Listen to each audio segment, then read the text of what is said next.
안녕하십니까, 여러분. 어저께 말씀드렸던 대로 오늘 이제 인강을 하게 되었고요. 저는 그래서 지금 시각이 혹시 여러분들 보이실지 모르겠는데 4월 17일 월요일 7시 20분이에요. 저녁에 여러분들 지금 집에 다 가고 야자하고 있는 친구들도 있을 수 있는데 그때 인강으로 이제 찍게 되었습니다. 자, 그럼 이제 우리 어저께 배웠던 거를 다시 한번 떠올려 보도록 합시다. 우리 지난 시간에 효용법칙에 대해서 배웠었는데, 효용법칙이라고 하는 것은 우리 효용의 극대화를 추구한다고 이야기를 했고, 그래서 총효용이 극대화되기 위해서는 우리가 한계 효용이라는 것을 구해야 되는데, 한계 효용이라는 말 자체는 한 단위를 더 추가할 때 이렇게 이제 말씀을 드렸습니다. 그래서 한계 효용은 우리가 제일 처음 먹었을 때가 가장 이제 효과가 좋은 것이니까 한계효용은 계속 줄어들 것이다 라는 의미의 우리 한계효용 체감의 법칙을 봤었고, 오히려 너무 많이 먹으면 한계효용이 마이너스가 되면서 총효용이 감소될 수 있으니까 우리가 총효용이 극대화되는 지점, 다시 말해서 한계효용이 0이 되는 지점까지 우리 먹어야 된다라고 이야기를 해서 우리 새우, 감자, 빵 뭐 이런 것까지 먹어봤었던 것 같습니다. 자, 그럼 이제 문제를 풀 건데요. 우리 뒤쪽에 문제 프린트 쪽으로 좀 가주시면 좋겠습니다. 그래서 우리 문제 프린트 쪽에 17쪽에 5번 같이 한번 풀어볼 수 있도록 할게요. 그래서 페이지 17쪽에 5번 문제 있죠. 그 2018년 11월 15번 문제 지금 또 선생님 시간을 줄 테니까 같이 한번 풀어볼 수 있도록 하고, 오늘 인강이니까 좀 편하게 해야지 그런 거 없습니다. 선생님 50분 다 지금 인강 찍고 갈 거니까요. 걱정하지 마시고 여러분들의 수업권 철저하게 보장해 드릴 테니 50분 동안 잘 따라올 수 있도록 해주시면 좋겠습니다. 지금 한번 풀어보세요.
거의 이쯤 되면 시공간을 놓는 느낌입니다. 지금 선생님 여기 교실은 2학년 1반이고 우리는 지금 2학년 5반에서 수업을 듣고 있을 거고, 그리고 선생님은 지금 저녁 7시 23분에 찍고 있고 여러분들은 지금 1시쯤 오후 1시 한 10분쯤에 보고 있지 않을까 생각해요. 자, 여러분 봅시다. 가배용 또는 10,000원인데 애플파이랑 호두파이의 가격이 똑같고, 그 보면 알겠지만 이런 상황 속에서 우리는 4개까지 사 먹을 수 있다는 것을 알 수 있을 거야. 그러면 경우의 수가 이렇게 되겠네. 애플파이 4개 먹거나 호두파이 4개 먹거나 3개 하나 먹거나 하나 3개 먹거나 2개 2개 먹거나. 근데 언제 총액이 가장 크지를 케이스를 다 나눠가지고 일일이 계산하는 것은 비합리적이라고 이야기했어. 지난 시간에 뭐라고 말씀드렸냐면 한계 효용을 구해서 한계 효용이 큰 순서대로 먹으면 된다 이렇게 말씀드렸죠. 그럼 애플파이에 지금 총 효용이 이렇게 나와 있으니까 이 10,000원을 어떻게 바꾸면 되는 거야? 플러스 4,000 한계 효용으로 바꿔주는 거지. 플러스 3,000 플러스 2,500. 호두파이는 플러스 3,500 플러스 3,000 플러스 2,500원. 그럼 얘들아, 우리 깨야 할 지금 한계효용 체감의 법칙 성립하는 거 보이니? 6,000, 4,000, 3,000, 2,500원, 5,500원, 3,500원, 3,000원, 2,500원. 단위를 먹을수록 더 커지고 있습니다. 자, 그럼 첫 번째 2,500원을 내고 먹어보도록 하겠습니다. 애플파이 드실 겁니까? 호두파이 드실 겁니까? 효용이 큰 순서대로 먹어야겠죠. 오케이, 첫 번째 먹었고요. 다음 두 번째 뭘 먹습니까? 애플파이 2개째 먹으면 4,000원이고 호두파이 하나 먹으면 5,500원이니까 얘를 먹게 되고, 다음 세 번째, 애플파이 먹습니까? 호두파이 먹습니까? 애플파이 먹고요. 네 번째, 호두파이를 먹게 되겠죠. 그래서 총 효용이 가장 극대화되는 경우의 수 4개를 산다라고 하면 애플파이 2개와 호두파이 2개를 먹을 때다. 이렇게 여러분들 정리해 주실 수 있을 겁니다. 기억! 애플파이, 호두파이 모두 소비량이 1개씩 증가할 때마다 추가적으로 얻는 효용의 양이 감소한다. 맞죠? 이걸 우리 한계 효용 체감의 법칙이라고 말씀드렸고, 니은 애플파이 4개를 소비할 때보다 호두파이 4개를 소비할 때 효용이 더 크다. 애플파이는 15,500, 호두파이는 14,500이니까 애플파이 소비가 더 크겠죠? 니은번 틀렸고요. 디귿 애플파이 2개하고 호두파이 2개를 소비할 때 효용이 가장 큰 거 정답. 그래서 답 2번. 다음 리을 용돈이 5,000원으로 줄었대. 얘들아 10,000원이었다가 5,000원이면은 결국 파이 자체를 2개밖에 못 먹는 거죠. 그래서 아까 선생님이 이야기했다시피 먹는 순서도 사실 중요한 거야. 그래서 첫 번째 먹을 때 애플파이 먹을 거고 두 번째 먹을 때 호두파이를 먹겠죠. 딱 여기서 끝내는 거지. 그러면 우리 응용 한번 해볼까? 7,500원이 됐어. 용돈이 7,500원이 되면 우리가 하나를 더 먹을 수 있네? 그럼 그때는 뭘 먹는 게 합리적인 거야? 그렇지. 애플파이를 먹는 게 합리적이다. 왜? 4,000원이 추가되니까. 그래서 여러분들이 이런 식으로 먹는 순서도 잘 기억해 둘 수 있도록 해두시면 되겠습니다.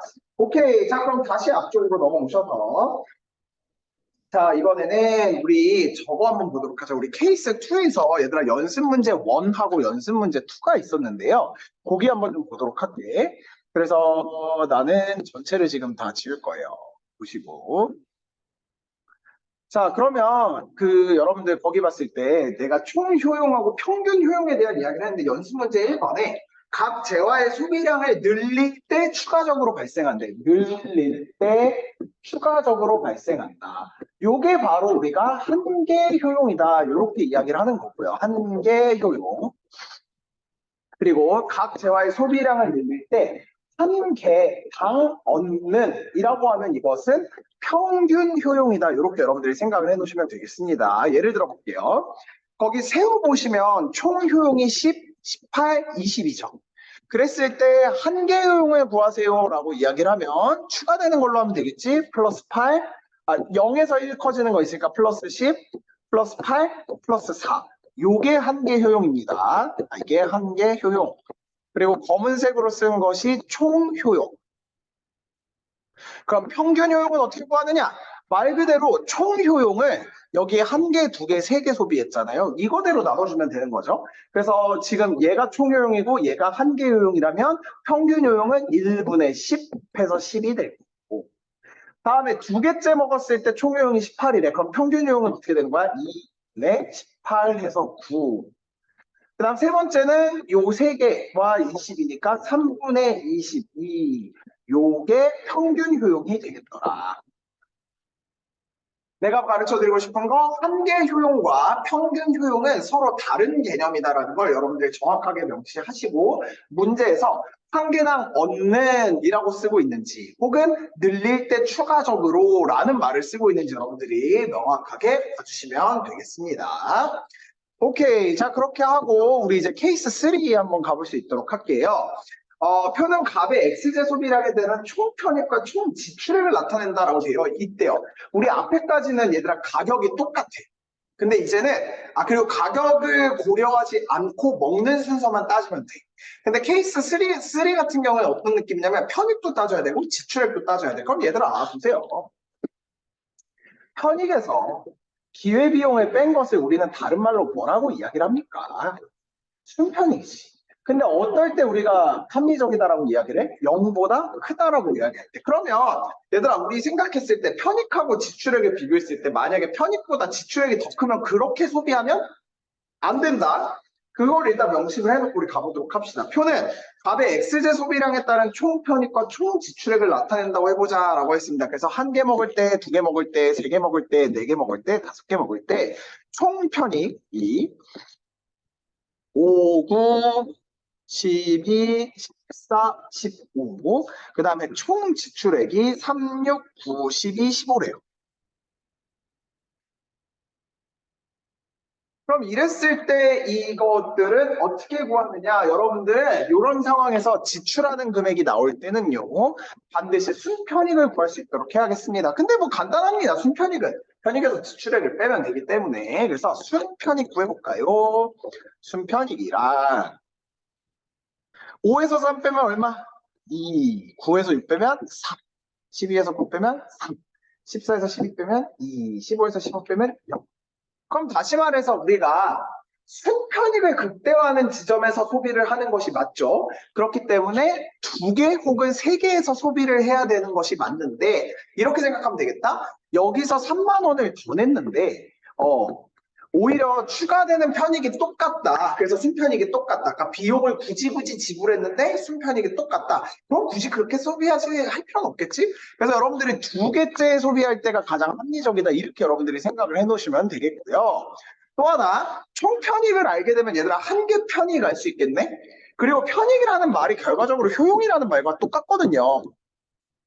그러면 결국 여기 보시면 여기 플러스 5, 여기 플러스 4, 여기 플러스 3, 플러스 2, 플러스 1. 또 한 개의 효용의 체감의 법칙은 성립하더라. 이렇게 보시면 되겠습니다.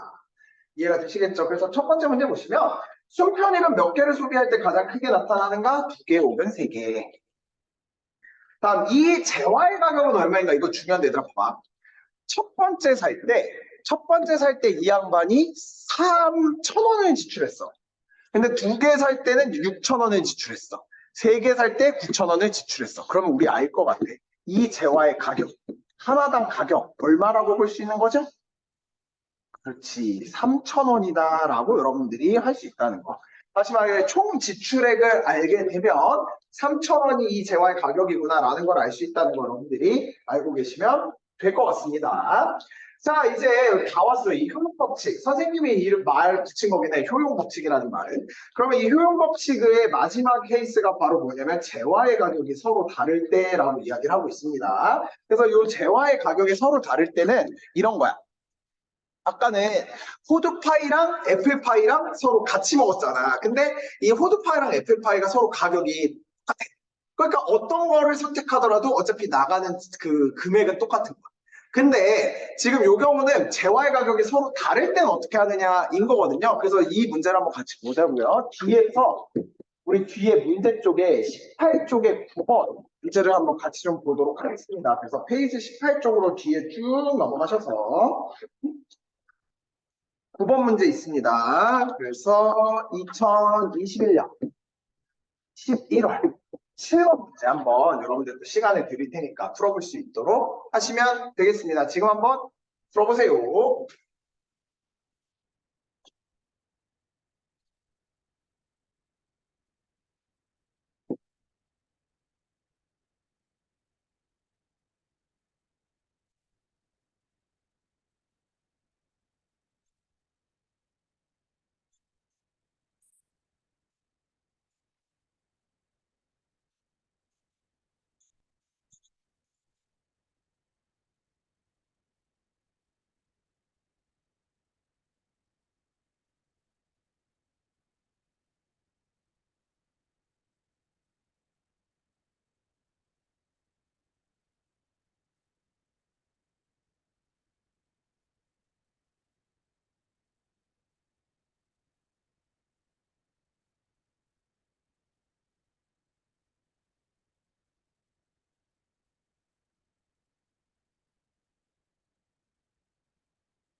라스트 20초.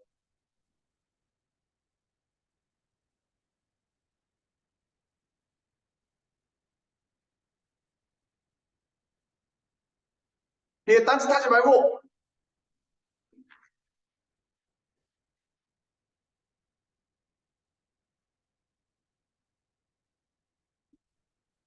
솔직히 딴짓하지 말고 했을 때 깜짝 놀란 사람 있었죠. 그렇습니다. 선생님은 여러분들 보고 있습니다. 자, 보세요, 여러분. 봐봐. 얘는 X제는 4달러고 Y제는 2달러래. 그러면 12달러를 다 쓴다고 했을 때 X제는 몇 개까지 사 먹을 수 있는 거야? 3개를 사 먹거나 혹은 Y제를 6개 사 먹거나 이렇게 되겠죠. 그럼 이 케이스에서 또 이렇게 되겠네. X제를 3개 사 먹거나 Y제를 6개 사 먹거나 아니면 하나, 2개 사 먹거나 하나 4개겠다. 하나 4개 사 먹거나 2개 2개 사 먹거나. 또 역시 케이스 다 나눠서 하지 마시고 이런 식으로 가보는 거야. 뭐냐면 재화의 가격이 비싼 쪽에 여러분들이 포커스를 맞춰주면 됩니다. 그러니까 다시 말하면 X제 하나를 사 먹을 거니 혹은 Y제 2개를 사 먹을 거니 여기에서 결정되는 거다 보시면 돼. 그럼 우리 총효용이 나와 있으니까 한 개의 효용 한번 구해볼 수 있도록 합시다. 여기 보시면 플러스 20, 플러스 18, 플러스 도와주세요. 16, 플러스 14, 플러스 12, 플러스 10. 그래도 우리 초등학교 나왔다. 그치? 산수. 그리고 이렇게 좀 계산 좀 해봐야지 또 여러분들도 이제 좀 뭔가 경제를 하고 있다. 이런 느낌 좀 들잖아. 난 다 알아. 자, 그리고 여기 플러스 10, 플러스 9, 플러스 8, 플러스 7, 플러스 6, 플러스 또 깨알 한개 효용 체감해보지. 한번 보세요. 이렇게 이제 풀면 됩니다. X제 하나를 먹을래? Y제 2개를 먹을래? 여기서 이제 우리가 슬퍼지는 경우가 있습니다. 뭐? 10 더하기 19, 29에서 선생님 Y제 2개 한 2개 먹는 게 X 하나 먹는 것보다 더 큽니다. 이러면 이제 힘들어지는 거야. X제 하나를 먹는 게 Y제 2개보다 큰 거죠. 그래서 첫 번째 4달러는 X제 하나를 사 먹는 데 했습니다. 오케이, 그 다음 두 번째 4달러를 쓰러 가봅시다. Y제 2개를 먹어서 19를 드실래요? X제 하나 먹어서 18을 드실래요? 19가 훨씬 더 효용이 커지기 때문에 Y제 2개를 먹습니다. 그럼 이제 마지막 4달러가 있네요. 그럼 마지막 4달러는 여러분 이렇게 묶으시면 되겠네. 그러면 18이 커지거나 15가 커지는 거니까 둘 중에 어디를 더 크게 하면 되는 거야? 그렇지, 여기를 더 크게끔 한다. 그래서 가장 그 케이스가 큰 것은 X제 2개를 먹거나 and Y제 2개를 먹는 것이 가장 효용이 크다. 잡아내시면 아주 완벽합니다. 기억! X제, Y제는 모두 소비량이 한 개씩 증가할 때마다 추가로 얻는 만족감이 감소한다. 맞죠? 한 개 요용 제가 해봤지. 니은 X제만 소비할 때 만족감, Y제만 소비할 때 만족감의 2배이다. 아닙니다. X제만 소비할 때는 54까지 먹을 수 있고요. Y제만 소비할 때는 45까지 먹을 수 있기 때문에 2배 아닙니다. 다음 세 번째, X제 2개와 Y제 2개를 소비할 때 만족감이 급격되고요. 그래서 답 2번. 다음, 용돈이 8달러일 경우 Y제만 소비할 때 만족해야 된다 되어 있는데, 얘들아, 이 12달러가 8달러가 되는 순간, 아까 우리 3개 먹었는데 마지막 걸 날려야겠지. 2개만 먹는 거야. 그러면 첫 번째 먹고 2개 먹는 거니까 그때는 X 하나, Y 2개 먹는다. 이렇게 여러분들이 정리해 놓으시면 되겠죠. Y만 먹는 것보다 X 하나, Y 2개 먹는 것이 더 크다. 이렇게 정리하시면 효용 법칙 완벽하게 정리될 수 있겠습니다. 괜찮으세요? 괜찮으세요? 오케이. 자, 그럼 이제 우리 다시 앞으로 돌아오셔서 개념 프린트 13쪽 봐주실 수 있도록 하겠습니다. 13. 원래 오늘 사실은 조세 쪽에 그래프까지 봐야 되는데 나갈 수 있을지 모르겠어요. 여러분들이 물론 잘 하고 있을 거라고 선생님 생각하지만 또 이게 또 선생님하고 이 교실에서 이 만나는 그 모습이 또 좋지, 또 이렇게 재미도 있고 난 개인적으로 이 비반 수업도 좋아하니까 여러분들 이때쯤 되면 또 한마디 이렇게 해주실 거라고 생각을 하고 그쵸? 가보고 있습니다. 자, 그러면 이제 기업에 대한 이야기 가보도록 할게요. 기업의 사회적 책임이고 기업의 사회적 책임 내가 영어로 가르쳐 드린 것 같은데 세 글자 혹시 뭐였을까?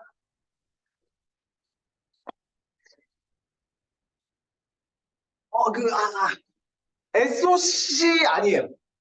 SOC는 사회 간접 자본이라고 해서 내가 소셜 오버헤드 캐피탈 어디서 가르쳐 드렸냐면 정부가 생산하는 것이라고 말씀드렸습니다. 왜냐하면 그 공공재나 공공서비스라는 것 자체가 정부의 입장에서 봤을 때 정부가 생산하는 게 낫거든. 왜냐면 일반 민간한테 생산하라고 내부로 주면 어떤 식이 되는 거야? 그렇지. 그런 얘기했잖아. 비배제성, 비경합성으로 인하여서 아무도 생산하지 않으려고 하는데 혜택은 누리려고 하는 무임승차 문제가 발생하니까 정부가 생산을 한다. 선생님 말 잘하죠. 감사합니다. 여러분들도 말 다 잘하실 수 있을 거예요. 기업의 사회적 책임을 제가 뭐라 가르쳐 드렸냐면 CSR로 가르쳐 드렸습니다. 그래서 우리가 그 기업의 가장 첫 번째 목표인 이윤 추구 말고도 기업이 이 사회로서 구성원으로서 살아가기 위해서 두 번째 해야 되는 사회적 책임이다 이렇게 이야기를 했습니다. 기업의 이윤 추구를 가장 극대화한다. 그럼 이윤은 어떻게 구하는데? 시작. 총수입에서 총비용을 뺀다. 그러면 총수입은 어떻게 구하는데? 가격 곱하기 수량, 그치. 선생님이랑 이렇게 계속 복습하는 게 여러분들한테 다 도움이 됩니다. 가계, 공식, 우리 소득에서 뭐 빼면, 비소비 지출 빼면, 처분 가능 소득 나오고요. 처분 가능 소득에서 뭐 빼면, 소비 지출 빼면, 저축 나오더라. 이제는 너희 몸속에서 이렇게 팍 나와야 돼.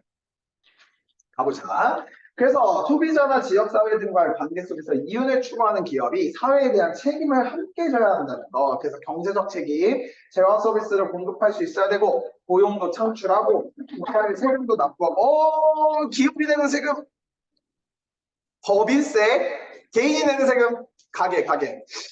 소득세랑 법인세의 공통점.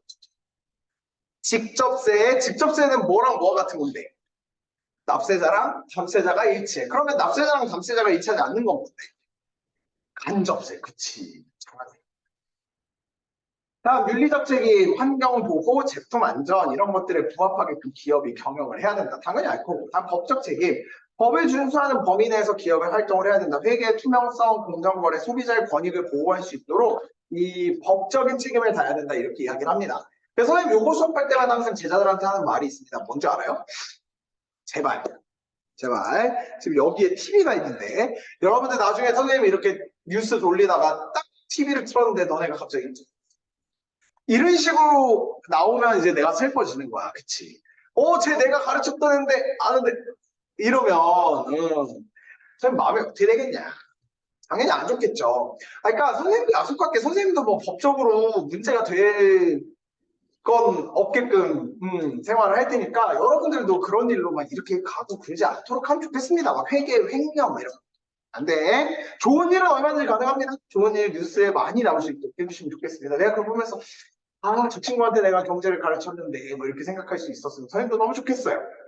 다음 자선적 책임. 이윤 추구를 넘어 사회 전체 복지 증진에 기여한다. 그래서 자선, 사회복지사업, 사회보건사업 등을 한다. 얘들아.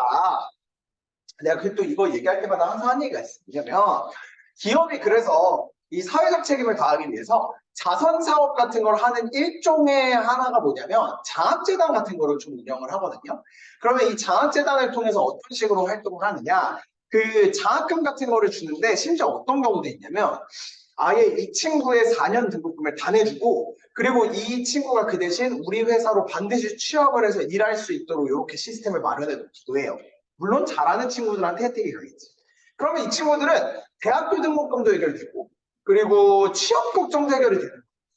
근데 뭐 그런 정말 좋은 케이스 아니더라도 생각보다 기업들이 운영하는 그런 장학단체들이 굉장히 많거든요. 그래서 여러분들 중에도 나중에 대학교 가셔서 너네 근데 발품 판다는 단어를 잘 모르더라고. 발품 판다는 게 뭐냐면 자기가 직접 이렇게 뛰어다니면서 정보를 얻는다 뭐 이제 이런 뜻인 건데 조금만 발품 파시면 여러분들한테 생각보다 많은 그런 장학재단들이 있다는 걸 알게 될 거고 난 여러분들이 그래서 대학교 다닐 때 장학금 좀 많이 받고 다녔으면 좋겠습니다.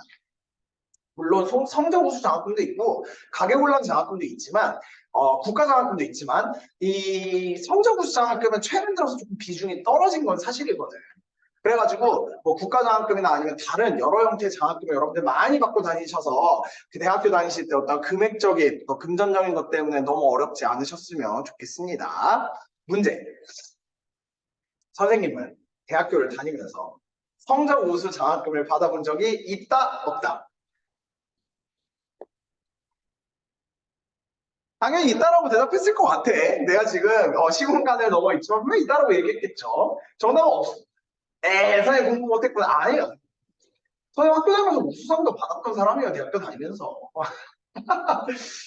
옛날에 정말 옛날이네요. 그 노래 가사 중에 옛날이요 뭐 이런. 근데 오늘 보강들 혹시 선생님이 누구신지 모르겠는데 아무튼 근데 선생님 성적 많은 성적 우수 장학금이 요즘 잘 안 나오더라고. 왜냐면 학교 자체에서 장학금 자체를 가계혼란 장학금으로 많이 돌리고 있어. 그래서 이제 선생님 같은 경우에는 이제 뭐 학생회 활동이나 아니면 교수님들 좀 도와드려가지고 거기에서 이제 추천을 해주셔가지고 그런 식으로 장학금을 좀 많이 받았던 기억은 납니다.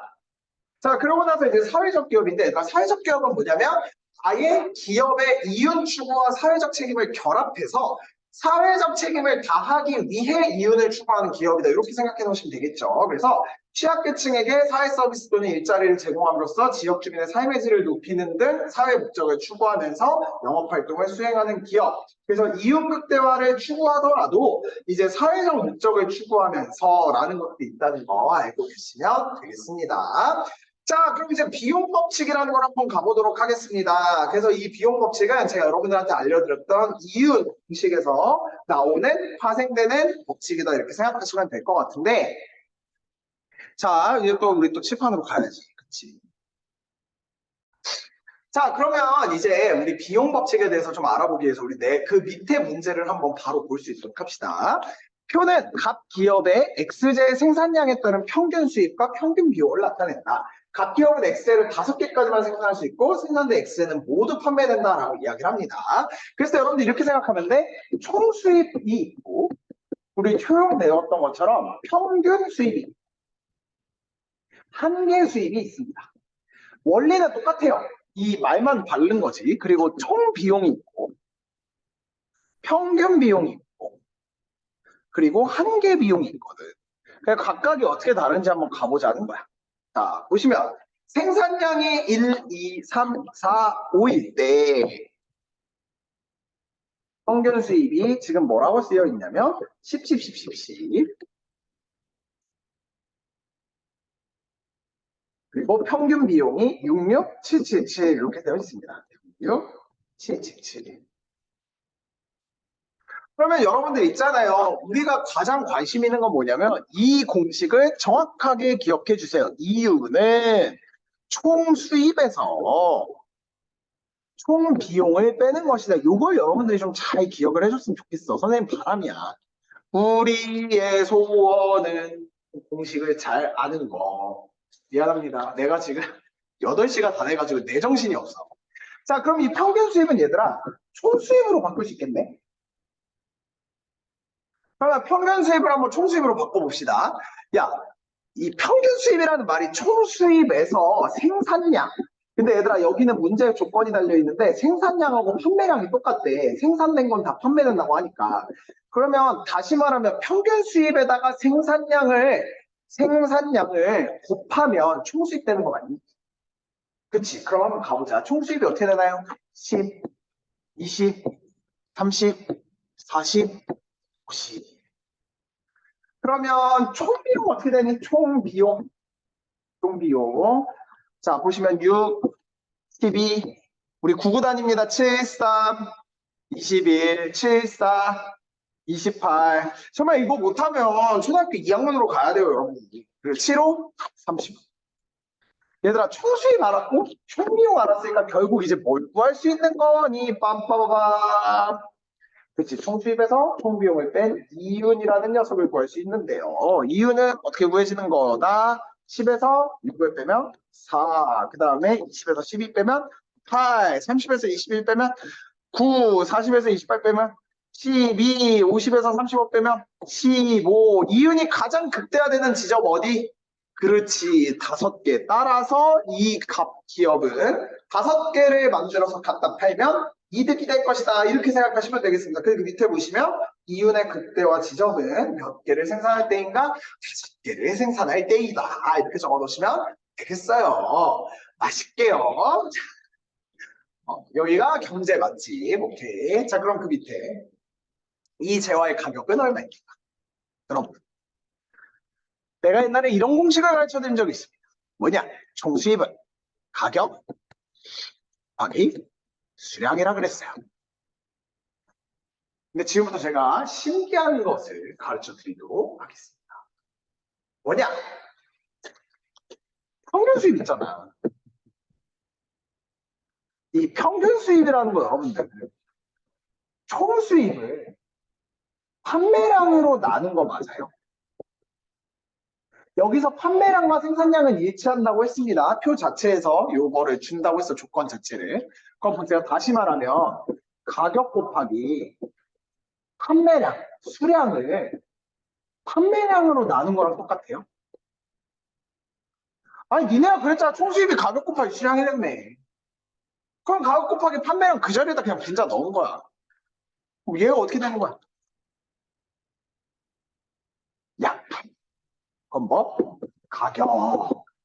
내가 말하고 싶은 건 뭐냐? 평균 수입이 가격이다 이 얘기야. 야, 그럼 평균 수입이 10이래. 그러면 이 재화의 가격은 얼마? 10만 원 이렇게 잡아내시면 된다는 거죠. 자, 그럼 여러분들 위에 한번 가보세요.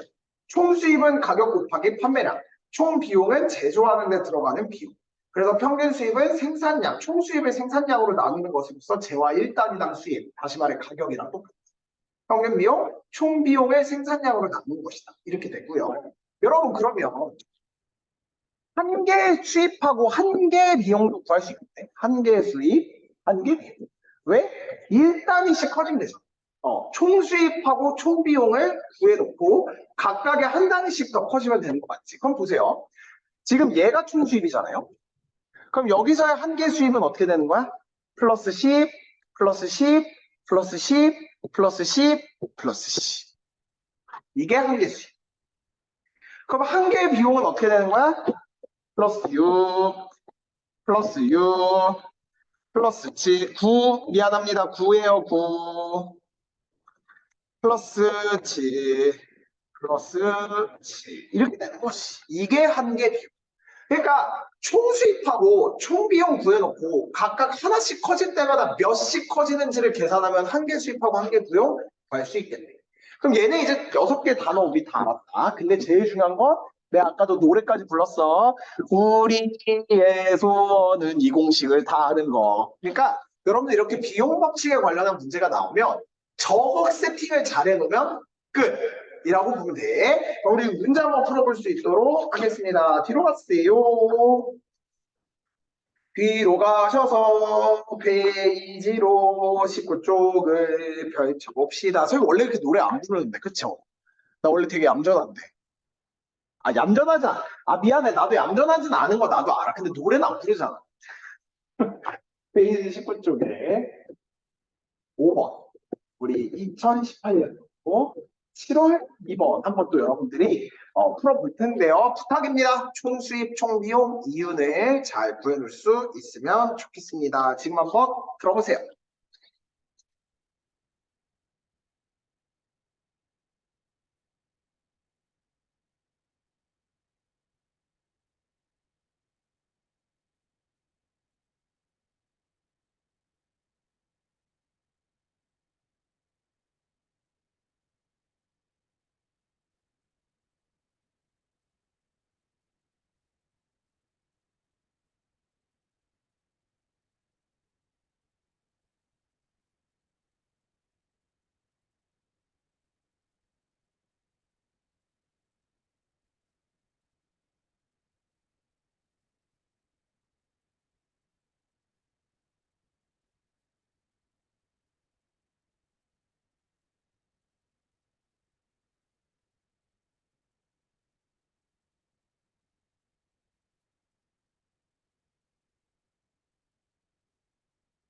라스트 10초.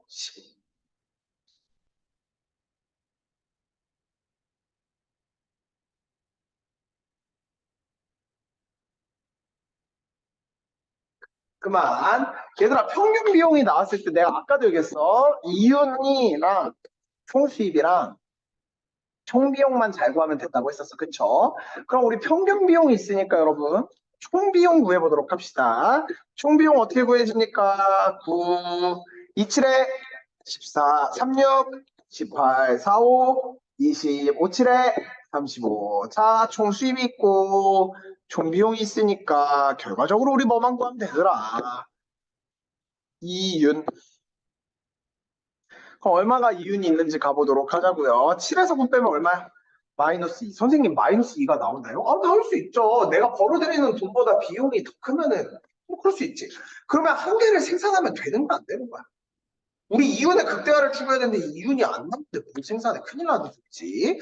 그리고 14에서 14 빼면 빵, 21에서 18 빼면 3, 28에서 20 빼면 8, 35에서 35 빼면 빵. 자, 그러면 어느 지점에서 생산하는 것이 가장 효율적이다?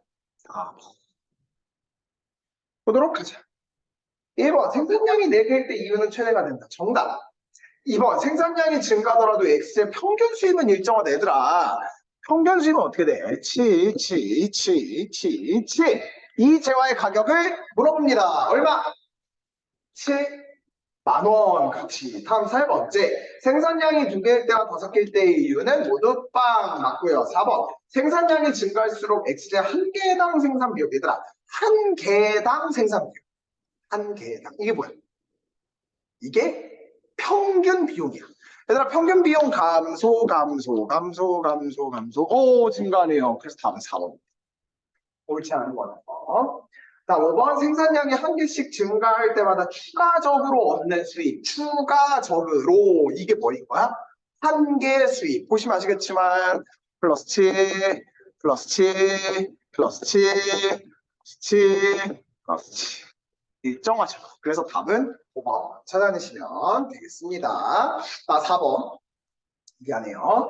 그 다음에 얘들아, 그 밑에 있잖아. 6번 문제 있잖아. 2018년 9월 18일. 9월 18일이 아니라 2018년 9월 18일. 별표 하나 나왔어요. 별표.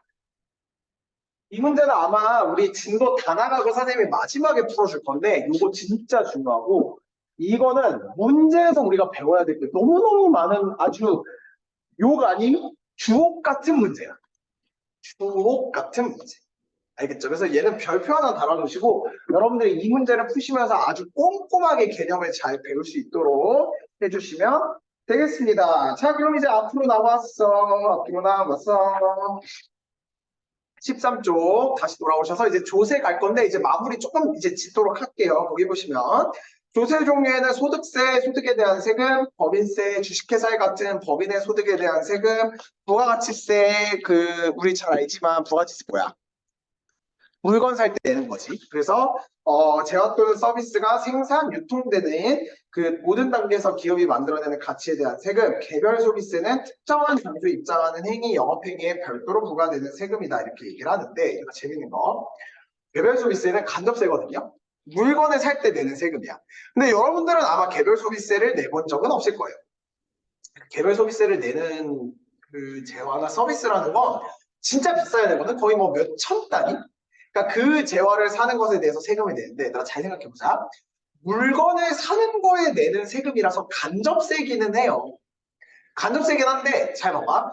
그 비싼 물건을 샀다라는 말 자체가 어느 정도 부가 있어야지 그거를 살 수 있는 거지.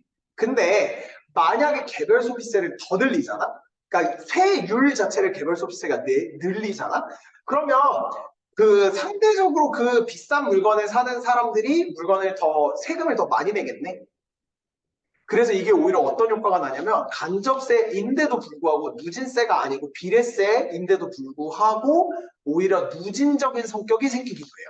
요거 여러분들 알아주면 좋겠어. 개별 소비세는 오히려 나중에 되면 누진적인 성격이 생길 수도 있다. 이렇게 알고 계시면 되겠고 14쪽 가셔서 납세자, 감세자. 그래서 납세자는 세금을 내는 사람, 감세자는 실제로 내 돈을 내는 사람. 그래서 얘네들이 일치하고 불일치하는지에 따라서 이렇게 달라질 수 있다 보시면 되겠고요. 그래서 직접세는 주로 소득이나 재산에 부과하고 간접세는 주로 소비 지출에 부과하는 것으로 직접세는 납세자와 담세자가 일치하여 조세정가가 일어나지 않지만 조세저항이 높고요. 납세자와 담세자가 일치하지 않아서 조세정가가 가능하고 조세저항이 낮으며 물가 상승의 우려가 있다라고 이야기를 합니다. 오늘 조세부담의 역진성까지만 하고 마무리를 좀 지어볼 건데 이렇게 생각하면 되겠어요, 얘들아. 직접세라는 것과 간접세는 납세자와 담세자가 일치하느냐 일치하지 않느냐에 따라 나눠진다라고 말씀을 드렸습니다. 근데 얘들아 봐봐, 얘는 조세 전가가 일어나지 않고 얘는 조세 전가가 일어난대요. 얘들아 조세 전가가 일어난다는 건 나한테 세금을 내라고 했는데 다른 사람이 내게끔 하니까 내가 내야 될 세금을 다른 사람한테 넘기는 건데 직접세는 애시당초 불가능합니다. 내가 뭐 그때도 얘기했지만 아예 그냥 선생님 통장에 들어오지도 않아요. 애시당초 내 소득을 잡아서 거기에서 뜯겨나가는 세금이란 말이야. 근데 간접세는 우리 알다시피 이 물건을 사가는 사람이 결과적으로 이 돈을 내게끔 되어 있으니까 이 맘만 먹으면 세금에 대해서 이 물건을 사는 사람한테 다 이렇게 사게끔 이렇게 넘길 수 있다는 거지. 그게 이제 조세 정가라는 거고. 근데 얘들아 재밌는 거 조세 저항이 얘는 높고요. 얘는 조세 저항이 별로 없어요. 그 대신 물가 상승의 우려가 있다라고 이야기를 하는데 이게 뭔 소린지 한번 보자고. 이번에 우리가 좀 뭐 여러 가지 코로나 때문에 국가적으로 좀 돈이 필요하면서 세금을 좀 올리기로 했어. 근데 직접세를 만약에 올린다. 그러면 난리가 납니다. 얘들아 봐봐.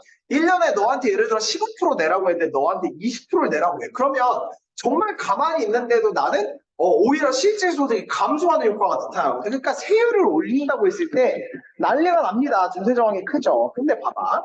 조세 저항이 낮은 간접세는 어떤 사례냐면 이런 건데 예를 들면 우리나라 같은 경우 부가가치세가 10%잖아요. 그러면 1,000원의 물건 가격에서 100원의 부가세를 해가지고 1,100원이 돼. 근데 이제부터 우리의 좀 세금을 확보하기 위해서 부가세를 20%로 올립니다. 이렇게 하게 되면 1,000원에서 200원의 부가세를 내서 1,200원이 되잖아. 근데 사람들은 이거를 이 세금이 올라갔네라고 생각하지 않고 그냥 물가가 올랐네 이렇게 생각한다는 거야.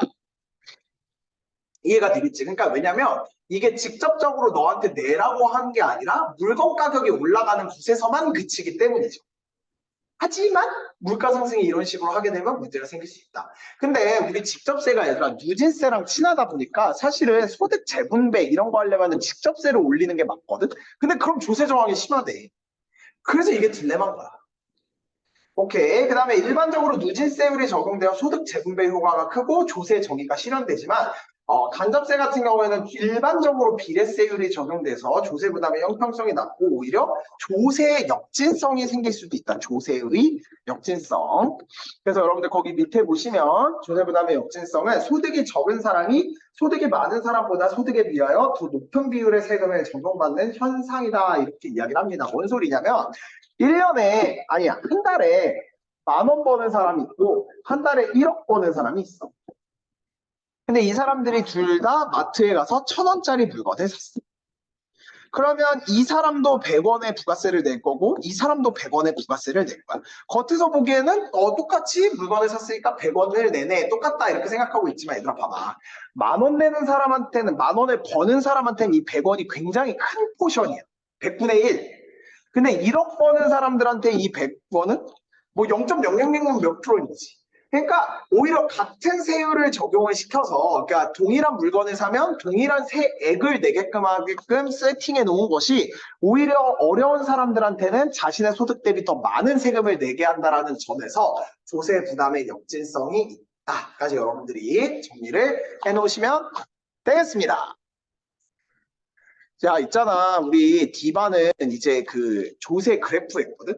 근데 거기가 아주 어렵대. 그래서 원래 거기까지 해서 오늘 마무리 지려고 했는데, 그건 우리 목요일 날 하도록 하자. 그래서 지금 13쪽 중간 정도까지 했잖아요. 우리 이제 시험 범위까지 4쪽 남았는데, 목요일 날 2쪽 나가고, 그다음에 다음 주 월요일 날 2쪽 나가는 거를 목표로 해보고 어차피 근데 우리 다음 주에 월, 화, 목 또 3번 남아있으니까 뭐 안 되면 화요일까지 진도해가지고 마무리 짓는 걸로 할게.